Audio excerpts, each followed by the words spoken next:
Okay, so try number 2.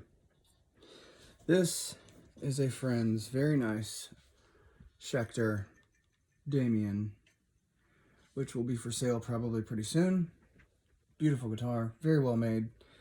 As you notice, it is a Floyd Rose full float tremolo. There's a styrofoam block in the bottom to keep that floating tremolo from dropping down in the body or the tension on the strings pulling it all the way down. It's there so I can access these little Allens down here. These little Allens are the locks for the string ends. When you're working on a Floyd Rose or full float tremolo, you have to take the head block loose as well because it is locked in place. Notice they're gone. I'm going to take this little Allen wrench, put it in the end of the lock. I'm trying to line it up where you guys can see. As soon as you break the tension on it, you should be able to pull the string out. If I can do this without hitting my knee again, that would be great. So notice my little styrofoam block is still in there. I'm literally loosening this little block down in the end. What this thing does is it locks the end of the string down into these little locking blocks. You see this right here? See what I'm pulling up on right here?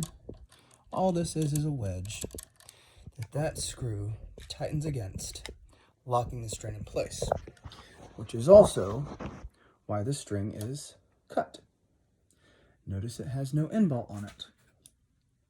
This is the way Floyd Rose does it. Locking tremolos work because they are literally locked in place.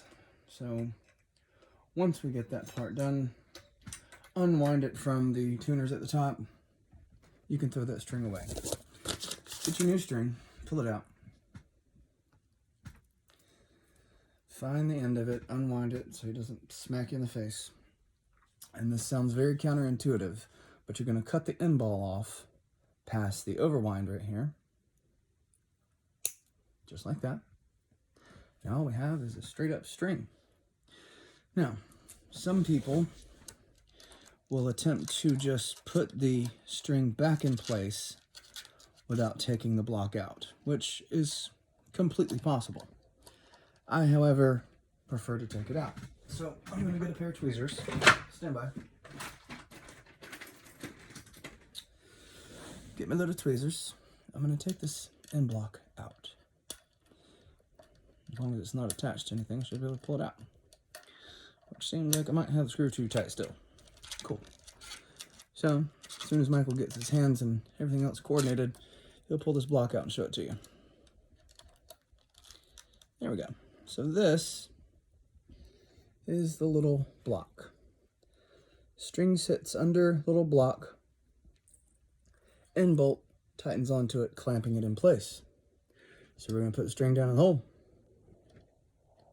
Like so. We're going to put the end block back in place, making sure that the end block has enough room to sit down on the string. It's going to bend it, and that's fine. We want it to bend and hold the string in place. Once we get the string in place, we get our fancy Allen wrench, which I now have to find. There it is. Get our fancy Allen wrench. You can tighten these by hand until you get to the point where you have to use the Allen key. You do not want this string to pop out, and you do not want to over tighten these. I have seen them broken.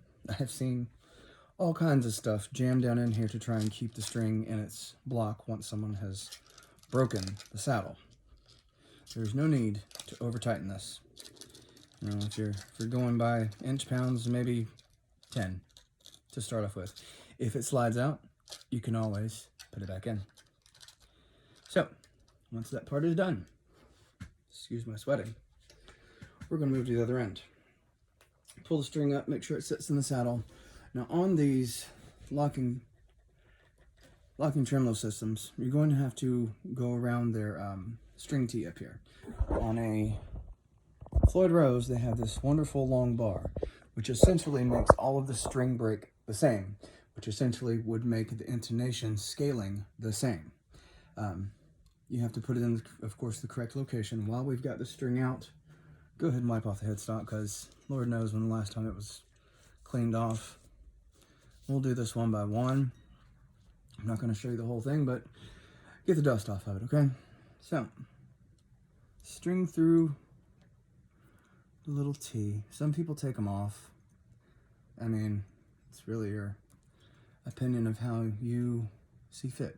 It's your guitar. I'm simply here to show you how. So, once you get it through the T, we're locked in down here. What I'm going to do, I'm going to try and show this while I do it. A little more difficult. Sorry, guys. So, personally, I like to leave as if there were two tuning keys past the string I'm trying to put in. So if we're on this tuning key, I'm going to go 1, 2, past it to the end. So essentially, stretch the string out. This is the string we're on. Go 1 past it, 2 past it, and cut a little off. Once you've done that, you now have a string that is close to the correct length.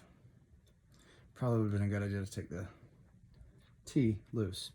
So, I'm going to try and show this as close up as possible. I put it through the hole. I like to put a little bend in it just so I can index where it's at. I take the remainder of the bunchy string and I make a loop around the top. The reason why I make a loop around the top is I'm going to push down on it. And I'm going to sandwich where the string comes through the hole. I'm going to sandwich that between 2 winds. Okay, again, one of the most brilliant tools I've ever had. Joanne, thank you. And essentially, I push down on it so that the first loop is on top of the string and the second loop is below, and everything from there on is below the string. If you notice, I've got a lot of tension over here with my ring finger, making sure that I keep some tension on the string. I don't want it to just flop down into place because it will jump over my knot.